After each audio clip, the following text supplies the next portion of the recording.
കോപ്പത്തെ ഒരാളെ കൂടെ പണിക്കുന്ന ഒരാള് നാട്ടിൽ പോണ്ട്. അപ്പൊ മിഞ്ഞാന്ന് ഞാൻ വിളിച്ചപ്പോ പറഞ്ഞിരുന്നു ഒരാൾ വരുന്നുണ്ട്. അപ്പൊ ചെറുക്ക് അപ്പൊ തന്നെ പറഞ്ഞു പച്ച മുട്ടായി ആണോ ബദാം ആണോ എന്നൊക്കെ പറഞ്ഞിരുന്നു.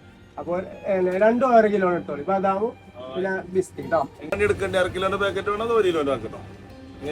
എങ്ങനെ നിങ്ങളെ ഇഷ്ടം. ഓരോ കിലോ സൗകര്യത്തിന് എടുക്കാം.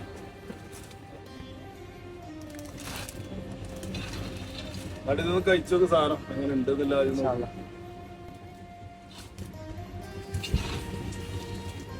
നല്ല രസം തരാം. നമ്മളിങ്ങനെ നാട്ടിക്ക് കൊണ്ടുപോകുമ്പോഴും ഇങ്ങനത്തെ ഒക്കെ വാങ്ങി തിന്നാം. 100 ഗ്രാം വേറെ തൂക്കിട്ടോ. ഈ പറയണ വർത്താനം എല്ലാവരും പറയണാണ്. ഒരുവിധ ആളുകളൊക്കെ എല്ലാരും പറയില്ല, ചില മലയാളികളൊക്കെ പറയും. കൊണ്ടുപോകുമ്പോ